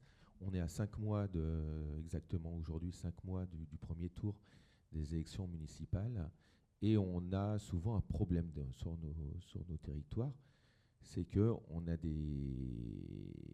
un problème de compétences, de formation, d'ingénierie, c'est-à-dire qu'au début, un élu, quand on va commencer à lui parler d'énergie renouvelable, il n'y connaît rien. Donc il va falloir, qui s'acculturer par rapport à toute cette problématique. Il n'a pas, en général, de services autour qui vont lui expliquer comment ça fonctionne, alors que dans des communes plus grosses, c'est plus facile. Donc il faut déjà au sein de son conseil qu'il ait des gens qui s'intéressent à la transition énergétique et qui, surtout, au-delà de s'intéresser, qui connaissent le sujet. Et puis aussi, il y a, dans la concertation, il y a aussi l'élection quelque part qui peut faire partie de la concertation. C'est-à-dire qu'à un moment donné, des projets qui aujourd'hui ne passent pas, peut-être qu'avec une nouvelle équipe, peut-être que des projets marcheront. Mais ça peut être dans l'autre sens aussi, hein, bien sûr. Voilà. Mais quelque part, j'ai envie de dire, ces élections, dans certains cas, ça doit être aussi des élections de projet. C'est-à-dire qu'à un moment donné, si à un moment donné, un maire et son conseil est convaincu qu'il ne faut pas le projet, eh bien, il va aller l'expliquer aux électeurs pourquoi il ne le faut pas. Au même titre qu'une équipe, et là où il va falloir qu'elle s'acculture, qu'elle connaisse aussi, qu'elle comprenne tous les enjeux d'un aménagement sur le territoire d'énergie renouvelable. Mais si une équipe est capable de proposer un projet qui tient la route et surtout est capable de faire passer aux habitants les avantages et les inconvénients et finalement faire de la concertation au sein finalement de l'élection, je pense que moi j'ai envie de dire à mes collègues et à mes futurs collègues maires, mais engagez-vous et servez-vous de ces élections pour faire des élections de projet.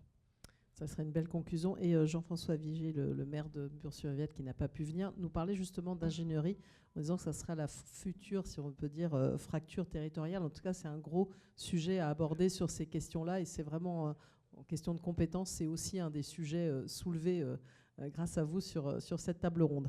Alors moi, je n'ai pas vu de questions qu'on me fait parvenir par le biais de mon téléphone de ceux qui suivent, mais n'hésitez pas si vous en avez une qui est venue entre-temps.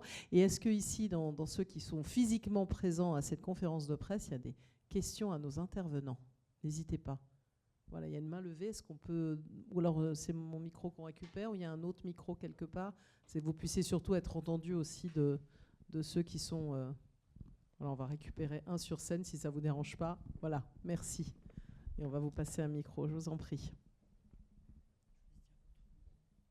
Oui, vous m'entendez? Thomas Recretier. Oui, très bien. Alors moi j'ai une question par rapport à la transition énergétique qui concerne en fait notre dépendance. Voilà. On est drogué à l'énergie, hein, on est une société comme ça.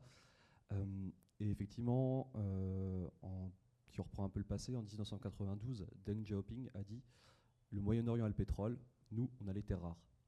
Et aujourd'hui, toute l'électrification de notre société, hein, parce qu'on a besoin d'aimants permanents et donc de ces terres rares pour pouvoir le faire, c'est lié à la Chine. Parce que c'était assez marrant, les Américains, ils ont réouvert récemment une usine de terres rares en Californie et ils sont obligés d'aller envoyer tout ça se faire raffiner en Chine parce que c'est des procédés extrêmement sales. C'est un peu de l'industrie, c'est sale, on ne veut plus faire ça dans nos pays occidentaux. Donc on envoie un peu toutes nos saloperies chez les autres pour qu'ils fassent les procédés un peu crado et qu'ils reviennent chez nous pour qu'on fasse notre transition propre. Et quelque part, moi ça me choque un peu de se dire, en tant que société, ok, on accepte de mettre un peu nos déchets chez les autres, de laisser les autres faire les trucs sales pour que ce soit propre chez nous. Et est-ce que c'est ça qu'on appelle de la justice sociale? C'est un peu dur. Hein. Aujourd'hui, je veux dire, super, les Chinois, ils nous envoient des verres, on ne sait pas ce qu'il y a dedans, il y a peut-être de l'arsenic, il y a peut-être de l'antimoine pour clarifier le verre. Après un jour, on va se retrouver avec tous ces déchets, on va devoir s'en occuper, les traiter, les réutiliser. Les gens, ils trouvent ça normal, enfin on va voir, on va faire nos fiches PEP, etc. Bas carbone pour la RTE 2020, c'est des documents qu'il nous faut. Mais globalement, ils se disent, ouais, l'enfouissement, c'est pas grave, on le foutra dans les remblais routiers. Bon, en France, on fait plus de routes, malheureusement, hein, quand on voit les contrats, il y a de moins en moins de routes qui sont fabriquées. C'est un fait, hein, les projets routiers, il y en a de moins en moins. Donc, qu'est-ce qu'on va faire de tout ça? Qu'est-ce qu'on va faire de tous ces, quelque part, déchets qu'on importe, qu'on n'a pas vraiment pensé au recyclage? Ou, quand on dit recyclage, on recycle à 97%, mais qu'est-ce qui est vraiment revalorisé et qui ne va pas finir en remblai routier? Parce que le remblai routier, c'est de la valorisation. C'est triste à dire, hein, alors que pourtant... Le verre solaire, c'est quelque chose, un matériau qui est très précieux parce que c'est un verre de haute qualité qui est avec très peu de fer. Ça, c'est utilisé par Saint-Gobain dans plein de bâtiments. Et c'est vrai que, bon, nous, de notre côté, c'est vrai qu'on discute beaucoup entre nous pour que personne ne soit choqué par ces projets d'éoliennes, etc.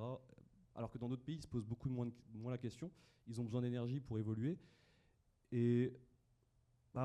est-ce qu'on ne met pas trop d'énergie dans la concertation quelque part alors qu'on devrait peut-être plus se poser la question de notre indépendance et par rapport à ces autres pays et de se dire pour que ce soit plus juste, il faut aussi que ce soit plus juste avec les autres nations, plus juste avec les ouvriers chinois qui sont... Moi j'y vais la semaine prochaine en Chine ou dans 2 semaines, peu importe, je vais faire Chine-Vietnam. Du coup, Chine, globalement, on a des fournisseurs là-bas, on en a aussi au Vietnam pour la partie cellules, d'entreprises, c'est géré par une entreprise japonaise pour éviter d'avoir tout qui vient de Chine, quoi, justement, ou contrôlé par des entreprises chinoises. Et aujourd'hui, même pour le PV, c'est extrêmement difficile de se passer de la Chine, et que ce soit toute la transition, hein, c'est pareil. Et du coup, ma question, c'est qu'est-ce qu'on va faire au niveau de notre société pour que ces gars-là, qu'on paye 300 balles pour que nous, ce soit propre chez nous, qu'est-ce qu'on va faire, nous, pour se dire, on va prendre une part de ça, on va accepter de fabriquer un peu nous-mêmes, d'être un peu plus indépendants, pour qu'il y ait un peu plus de justice au niveau mondial et pas juste pour les Français, quoi. Et qu'est-ce qu'on propose au niveau politique pour ça, quoi.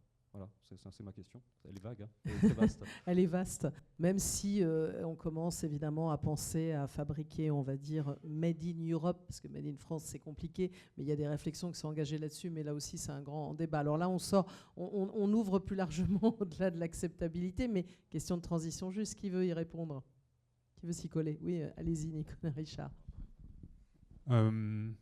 En fait, votre question, elle nous montre à quel point on a des approches en silo quand on questionne les enjeux. C'est-à-dire qu'effectivement, alors on voit à quel point on traîne des pieds pour la question de la transition énergétique. Je vous rappelle que d'un point de vue de politique publique, ça nous intéresse parce que ça oriente les choix industriels, économiques et de société, on n'a toujours pas de PPE. On est à jamais que 2 ans de retard. On n'a même pas pris le soin de faire une loi climat-énergie, enfin transition climat-énergie, comme ça devrait être obligatoirement fait, en considérant que bon, on s'en passera, on fera directement un décret. Enfin, je veux dire, on voit bien que, alors que c'est un enjeu, comme vous voulez le dire, très important, on ne le fait pas. Et quand on ne le fait pas, forcément, on s'exonère de regarder les choses un petit peu plus touchy, qui est la disponibilité des matières premières pour arriver à ce qu'on veut atteindre d'un point de vue industriel, la question de la souveraineté réelle énergétique et la question des conditions sociales externalisées, fait partie des externalités sociales à un scope 3 de nos enjeux. Et effectivement, on ne le regarde pas. Alors, sur la mondialisation, ça fait quand même 30 ans qu'on passe notre temps à dire qu'on amène le progrès au Vietnam et aux Chinois par le fait d'externaliser en leur donnant des contrats, comme ça ils ont un peu plus de salaire, un peu plus d'école. Enfin, ça, c'est quand même le discours de tous les directeurs de développement durable des grosses boîtes depuis 30 ans. Et effectivement, quand on regarde les choses, ça a peut-être été, c'est du moins pire que du plus mieux quand même. Je crois que moi je suis très alors pour la partie RSE, si vous voulez, c'est comme ça qu'on la gère aujourd'hui, parce qu'on ne fait pas de loi internationale. Je n'ai pas tellement de réponse. Sur la question matières premières, c'est hyper stratégique. Vous le savez tous dans vos métiers. Moi, j'ai été marqué quand je voyais la semaine dernière RTE dans le cadre du SDD, enfin du schéma décennal de développement des réseaux, donc qui lui se projette à 10 ans et dit dans 10 ans, il faut que je tire plein de réseaux pour renforcer par rapport aux nouvelles sources d'alimentation, par rapport au fait qu'on a des évolutions de lieux de consommation, lieux de production, et par rapport au fait qu'on a du changement climatique qui fait qu'il faut adapter les réseaux à des nouvelles températures qui font plus de pertes d'énergie en ligne.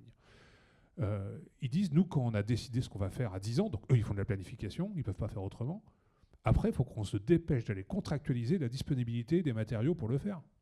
Parce qu'aujourd'hui, c'est la guerre. C'est la guerre pour effectivement les matières premières. D'autant plus qu'on n'est pas tout seul à vouloir mettre du PV, on n'est pas tout seul à vouloir tirer des réseaux, on n'est pas tout seul à vouloir faire des éoliennes, mais qu'effectivement, on n'a pas du tout été stratégique ni au niveau français ni au niveau européen sur le fait d'avoir une filière industrielle qui soit adaptée ou d'une sécurisation des sources de matières premières. Manque de peau, en plus en Europe, on est pauvre en minéraux et en terres rares. Non ? Pas si pauvre que ça, juste après. Mais en tout cas, on ne l'a pas anticipé. En France, on a été particulièrement mauvais sur le PV. On l'a laissé tomber au moment où ça partait bien. Et donc, on n'a pas de filière. Et puis, le peu de filières qu'on aurait pu sauvegarder, on ne l'a pas fait. Au niveau européen, on a fait pareil. On atteint quand même de vraies limites sur le modèle néolibéral dont on sent bien qu'il ne nous garantit rien sur notre sécurité européenne et française. Oui, après pour les terres rares, il y a quand même un point, c'est qu'il y en a partout dans le monde, vraiment partout. Hein. Par contre, c'est vraiment les problèmes de raffinage. C'est au niveau industriel, en fait, pendant 30 ans, la Chine a gagné en compétences et ils ont un avantage compétitif énorme sur le raffinage et ils sont technologiquement avancés par rapport à nous parce qu'ils sont mis depuis 92. Hein. Et du coup, effectivement, c'est ce que je disais, les Américains, ils savent même pas raffiner ces terres, enfin les cailloux. Faut raffiner le caillou pour extraire la matière et on ne sait pas le faire.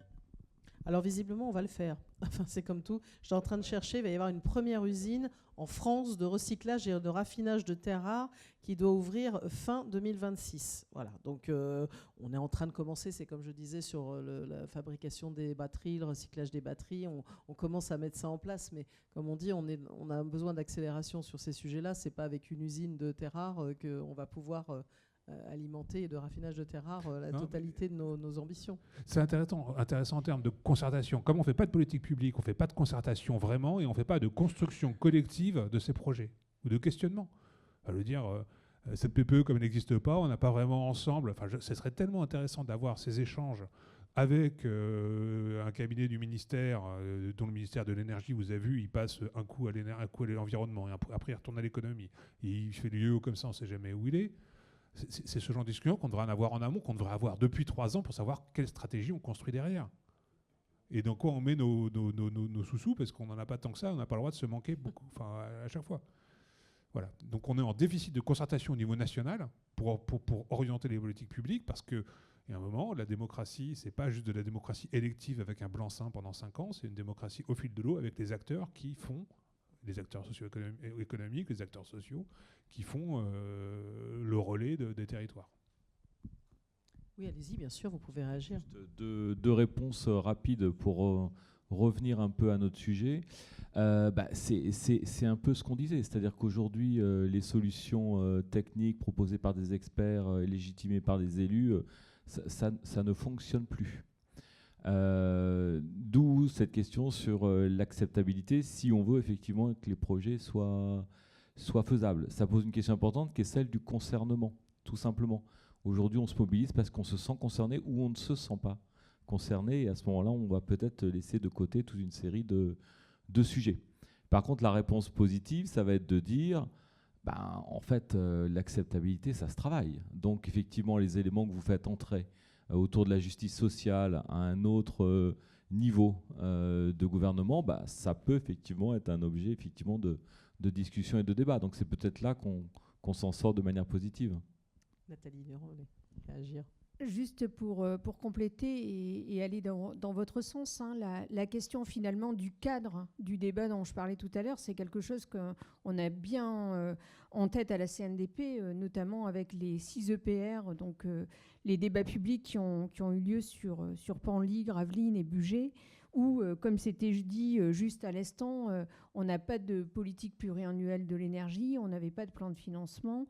Donc évidemment, ces questions-là sont posées par les publics. C'est-à-dire que quand vous parlez de la question finalement de la répartition de l'énergie, quand vous parlez de la question de l'approvisionnement, des débouchés, etc., évidemment que le public se pose ces questions. Mais le point qui est essentiel, c'est que si justement on n'a pas ce cadre, donc de qu'est-ce qu'on veut au niveau mondial, qu'est-ce qu'on veut au niveau européen, qu'est-ce qu'on veut au niveau français, qu'est-ce qu'on veut ensuite, comment on décline tout ça à l'échelle de nos territoires, eh bien le débat part dans tous les sens, et là il n'y a plus de vision. Et donc d'où l'importance, à chaque fois qu'il y a une concertation, de bien montrer les objectifs, de bien montrer ce qu'il en est au niveau réglementaire et de la politique pour qu'ensuite on puisse débattre. Mais le débat porte aussi sur ces enjeux-là. Je vous invite à regarder les bilans. Oui, allez-y. Oui, et puis je voulais compléter, c'est vrai que on parlait de la PPE, le PPE. Quand on voit que, en effet, le PPE, peut-être quelque part, heureusement qu'il est tombé, puisque de toute façon, il y avait un moratoire sur les énergies renouvelables qui était associé à ce PPE. Mais quand on voit que la rumeur a été démentie, mais bon, on ne sait plus trop, on entend tellement parler de choses. Mais quand on voit qu'il y a 60 députés qui peuvent faire tomber, enfin qui peuvent voter un moratoire sur les énergies renouvelables, autant je vous disais tout à l'heure que au niveau des maires ruraux, des petites communes, il nous manque de l'ingénierie, il nous manque des compétences, mais je pense qu'aussi nos élus manquent aussi de compétences et ne comprennent pas automatiquement ce qu'ils votent. Donc derrière, c'est des effets de groupe où à un moment donné, il y a des consignes qui consistent à dire, et avec 60 députés, on fait un moratoire qui derrière dézingue la PPE, puis c'est d'une logique imparable. Alors, d'abord, de quelle manière on peut former aussi les élus, mais l'ensemble des élus. Exactement, et pas uniquement une petite séquence de quelques minutes à la sortie de l'Assemblée nationale, même si ça a été quelque chose qui a été largement mis en avant. Oui, allez-y, il y a une main levée, on va vous redonner un micro. J'ai pas de questions en ligne, on va encore prendre une question ici, puis après vous pourrez continuer évidemment à échanger. Je ne vais pas être long, je crois que c'est la fin. Non, je vous trouve juste un tout petit peu dur vis-à-vis des décideurs, etc. Parce que je pense que on voit les blocages politiques français, etc. Bon, ok, on ne va pas remplacer la Chine non plus, donc voilà, ils sont ce qu'ils sont. Après, je pense que c'est une démarche individuelle et collective. C'est à nous de faire des propositions. Premièrement, je pense qu'on est là autour de la table, on a montré des exemples, même aussi modestes soient-ils, chacun autour de ces tables, et ça marche. Et puis moi, le décideur, je dirais, les fonctionnaires auxquels nous on a affaire, si vous leur présentez des projets qui ont du sens et qui sont pertinents et en transparence, j'insiste là-dessus, parce que je pense qu'il y a on demande beaucoup, des subventions, des machins, des trucs, mais tout ça, c'est un peu du pipeau. L'important, c'est qu'on propose des solutions ensemble qui fonctionnent et très concrètes. Et que nous, typiquement, là, quand on a fait notre petite start-up Serenison sur les trucs de territoire, on est parti de rien. On allait voir les ministères, que ce soit Matignon, Bercy, on leur a expliqué ce qu'on faisait, on a ouvert nos livres, et les gens ont tout à fait compris ce qu'on voulait faire. Et avec les collectivités, avec Vitrolles, avec Dunkerque, avec qui vous voulez. Donc je pense que l'intelligence, elle est là. Le pragmatisme est là. Il faut juste simplement qu'on se donne les moyens de partager nos informations. Et c'est pour ça que vous êtes là aussi, on est tous là. Et après, les considérations politiques, elles sont ce qu'elles sont. Mais ça, on ne va pas les changer. Aucun d'entre nous ici ne les changera. Voilà, donc je dis simplement, il faut aussi qu'on se remette, nous, à l'initiative de toutes ces choses. Voilà. C'est aussi ce que disaient Fabrice Hamelin et puis Nicolas Richard. Voilà, c'était aussi aux porteurs de projets d'y aller, de faire de la pédagogie aussi et de faire comprendre les enjeux. Oui, et puis on a le droit de dire le nucléaire, c'est trop cher, c'est pas vrai. Moi, j'étais chez EDF pendant longtemps, je m'occupais de tout ça, je sais combien ça coûte. Je suis parti, j'ai dit je vais faire autre chose. Donc c'est une décision à prendre et qui sont individuelles. Voilà, et je vous rejoins, l'EPR, Flamanville, on ne l'aura pas avant. Ça coûtait 800 millions d'euros par an, et voilà. Et en Chine, ça a été fait, je prends l'exemple, j'étais administrateur de Daya Bay, ça a été fait, c'est en service depuis 6 ans. Mais c'est des décisions locales, mais voilà, à nous de le décider, quoi. Merci pour votre témoignage. Oui, allez-y. Ouais, merci pour cette intervention. Moi, je voudrais quand même dire un mot si on a encore une minute. Oui. Donc, on avait, je crois que cette table ronde avait qu'en perspective les municipales. Nous, ce qu'on observe au niveau du FNE, du CESE, c'est qu'aujourd'hui, on a un État faible dans sa planification, faible dans sa capacité à sortir des politiques publiques structurantes, faible dans son dialogue. En revanche, on voit que territorialement, il peut y avoir des initiatives hyper positives au niveau d'une collectivité, au niveau d'une interco, parfois au niveau d'une région, quand des élus décident de se saisir de la question. Alors, généralement, ils ne s'en saisissent pas complètement tout seuls, ils s'en saisissent parce qu'il y a un élu qui connaît bien la question, parce qu'ils ont un expert, un cabinet, une start-up qui vient en discuter, parce qu'il y a une tradition territoriale qui le permet. Mais aujourd'hui, face à la faiblesse de l'État, des territoires peuvent créer des espaces complètement innovants qui sont très positifs. Alors, on ne sait pas comment ils s'intégreront exactement dans la PPE régionale, on ne sait pas comment ça viendra, mais bon, on a tellement de marge de manœuvre que ça marchera. Donc aujourd'hui, moi, je crois beaucoup dans la capacité de certains territoires à trouver des solutions dès lors qu'on se recroqueville pas dans le message de la construction qui est purement une construction parisienne du backlash écologique et qui n'est pas celle qu'attendent les territoires. Dès lors qu'on ne se recroqueville pas là-dedans et qu'on s'ouvre un peu, qu'on accepte de se poser des questions, qu'on recherche de la justice sociale, de l'efficacité territoriale, de l'efficacité réglementaire aussi. Moi, j'ai beaucoup d'espoir par rapport à ça. C'est très facile, et je le dis aux élus, parce que c'est à eux qu'on va s'adresser. Enfin, je veux dire, c'est très facile d'aller faire aujourd'hui le Roland populiste, mais ça aura des contre-coups et ça ne tiendra pas longtemps. On a des enjeux plus importants tous ensemble à traverser.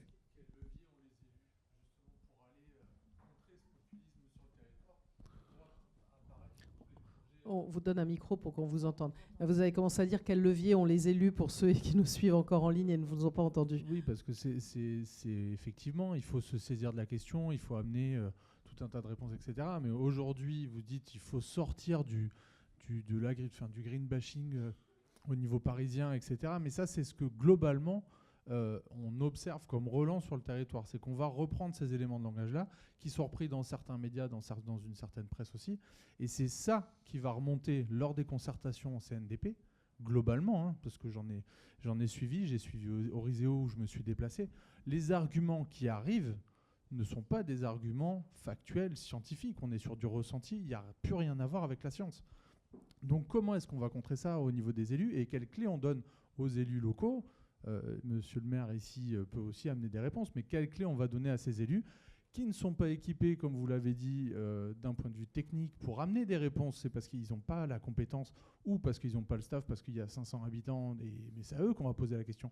Donc quelles clés on leur donne, quelles solutions ils peuvent avoir, et derrière, comment est-ce qu'ils vont faire ensuite pour pouvoir se saisir de ces questions et accompagner les porteurs de projets, parce qu'il y a eu beaucoup de choses sur les porteurs de projets qui vont devoir faire des milliers et des cents, mais les premiers concernés, et le projet qu'on a amené ici sur les trucs innovation, là, les lauréats, j'ai plus le terme exact. C'est les trophées de l'innovation, c'est ça? Je ne Voilà, me les trompe trophées pas. de Voilà. l'innovation. Je suis désolé, j'avais zappé le mot. Mais le premier vecteur qui nous a permis aujourd'hui d'être là, c'est le maire de la commune.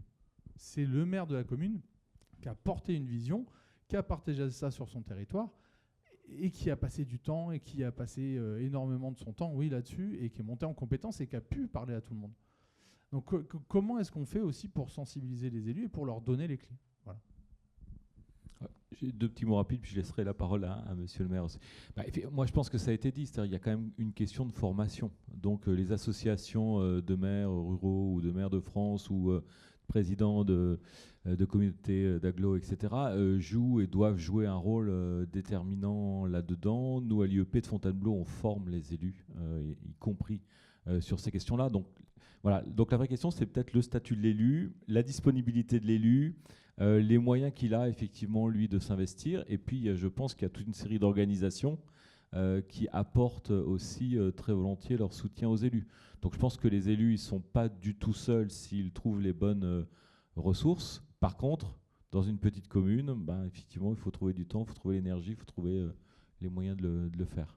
Vous pouvez évidemment commenter, Pascal Lebrun. Oui, quelque part, on retombe en effet sur le statut de l'élu aussi. C'est-à-dire qu'en plus, souvent, l'élu d'une petite commune, à côté de ça, il a son job. Donc, si c'est un travailleur social, c'est peut-être pas ces choses-là sur lesquelles il est compétent. C'est sûr que si c'est un ingénieur, peut-être qu'il aura peut-être un peu plus d'appétence sur les énergies renouvelables. Et quoique. Donc, à la fois, il ne faut pas qu'il soit seul. Déjà, il faut que vous me donniez l'exemple d'un maire qui a porté le projet.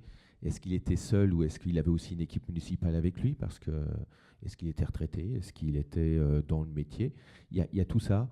Il y a à la fois, en gros, voilà, dans une commune, à un moment donné, il faut gérer tout ce qui est lié à la petite semaine. Et puis, à un moment donné, il y a le gros projet qui nous tombe dessus. On ne l'avait pas prévu. Des fois, on ne l'avait pas vu venir. Et ça va être le ou les sujets du mandat. Et par rapport à ceci, c'est là où le truc idéal, ce serait, voilà, je claque des doigts, à un moment donné, boum, à un moment donné, les services de l'État vont pouvoir me donner des informations sur tel sujet. Parce que sur cette commune, il y a une problématique. Il faut bien sûr aussi, c'est aux pros aussi, aux entreprises, de pouvoir aussi transmettre de l'information. Mais il y a aussi besoin quand même de ce tiers de confiance, parce qu'on pourrait dire, oui, mais bon, il est à la merci de telle entreprise qui l'a formé. Donc, en réalité, l'entreprise doit lui apporter un maximum l'entreprise qui a le projet doit lui apporter un maximum de renseignements. Mais il faut aussi laisser la possibilité à l'élu, ou aux élus plus exactement, puisqu'on n'est jamais tout seul, d'abord de comprendre les enjeux et d'aller un petit peu avoir différents regards au niveau du projet, et puis aussi avoir les regards aussi, non pas seulement sur un projet en effet dans les ENR, mais quel impact sur l'environnement, quel impact aussi sur au niveau finance, ce que ça va représenter. Être sur un système systémique, et ça, c'est ce que je suis en train de dire dans un monde idéal, mais on sait très bien que on ne l'a pas automatiquement. Donc d'abord, voilà, il faut vraiment que l'équipe municipale ait la foi par rapport à ça. Si elle a la foi pour être contre le projet, à un moment donné, ça ne va pas le faire. Il faut être réaliste. Il faudra peut-être attendre. C'est pas la bonne temporalité. Et puis d'ailleurs, si souvent cette personne est reconduite, c'est que finalement, c'est peut-être pas la temporalité du territoire. Mais on a une planète qui souffre, on a un climat qui se réchauffe. Donc il y a une urgence. Donc à un moment donné, il y a aussi la loi qui peut venir obliger à la fin. C'était aussi l'objet des lois sur les zones d'accélération. Et je crois que Nathalie Durand voulait juste ajouter quelque chose et puis on terminera ce tour de table et on pourra continuer les échanges ici. Merci. Alors juste un petit point en complément, je partage évidemment ce qui vient d'être dit. Je voudrais juste indiquer qu'effectivement la Commission nationale du débat public, justement, elle permet d'avoir ce tiers de confiance par rapport à ces personnes qui sont nommées sur ces démarches participatives, les garants. Et en fait, on peut être sollicité, encore une fois, dès lors qu'il y a de la participation du public. Les garants sont indemnisés par la Commission nationale du débat public, donc ça ne coûte pas d'argent pour les élus. Et pour revenir sur ce point, finalement, d'accompagnement, c'est-à-dire finalement, dans l'analyse de contexte, on va accompagner, par exemple, des élus... une interco qui voudrait mettre en place un plan climat, air, énergie, territoire. Alors maintenant, ils sont plutôt reconduits. Et bien là, on a un process, on les accompagne notamment pour rédiger ce qu'on appelle le dossier de présentation du projet, qui va être ensuite diffusé à l'ensemble des participants. Et pour rédiger ce dossier de présentation du projet, eh bien, on va demander à la collectivité de se pencher sur les objectifs, sur les caractéristiques, sur les impacts. Et donc, ça va permettre à chacun, donc ça demande souvent à plusieurs services de travailler ensemble, et donc déjà de partager ces éléments et de s'acculturer. On nous dit souvent d'ailleurs que ce dossier de présentation des projets est ensuite souvent réutilisé dans les collectivités pour parler d'un projet d'énergie renouvelable. Donc ce point-là, justement, on le fait en amont, évidemment, de la démarche participative. Donc ce que je voulais dire, c'est qu'il y a des outils. Par contre, à un moment donné, ce qui a été dit, il faut du temps, il faut quand même des ressources, et il faut des ressources humaines et ressources financières. Et ça, on ne peut pas passer outre en fonction du livrable vers lequel on veut tendre. Et ça, c'est important d'en parler dès le début. Quel est le résultat attendu pour voir quelle démarche participative mettre en place? Je voudrais finir sur un dernier point, peut-être sur lequel on n'a pas beaucoup parlé. En fait, plus on avance, plus on tire des fils. Démarches représentatives et démarches participatives sont vraiment très complémentaires. Et donc ça aussi, c'est un point, c'est que la démarche participative vient enrichir la démarche représentative, vient la nourrir, et elle ne s'y substitue surtout pas. Et donc c'est important que les élus, justement, puissent s'appuyer sur cette dernière. Merci beaucoup. Merci en tout cas à tous les quatre pour votre témoignage qui était riche, parce que plus on aborde ce sujet, plus on tire, on va dire, des fils. On remercie aussi ceux qui nous ont suivis, qui ont suivi cette conférence de presse en ligne. Et maintenant, ce qu'on va proposer, c'est pour ceux qui sont ici de continuer, s'ils le souhaitent, les échanges. Vous voulez dire quelque chose, Caroline Gignon? Oui, allez-y. alors déjà, merci beaucoup à nos intervenants. Je vois que ça a été très riche comme échange, avec beaucoup de questions. Donc ça prouve qu'il y a un véritable intérêt et pas mal de questionnements. Je voulais juste dire aussi à ceux qui nous suivent encore en ligne et puis à ceux qui sont encore présents que en fait, vous pouvez retrouver un petit peu cette thématique sur le salon lors de notre plénière d'ouverture qui sera donc mercredi 10 décembre à 10h30 sur cette thématique de territoire et ENR, le partage de la valeur, clé de l'appropriation. Donc voilà, on fait le fil rouge qui continue. Et encore une fois, je vous remercie beaucoup, mesdames et messieurs. Merci aussi aux personnes qui sont restées. Merci à ceux qui sont en visio et qui nous ont suivis. Et puis voilà, je vous laisse échanger les uns les autres. Merci beaucoup à tous. Merci.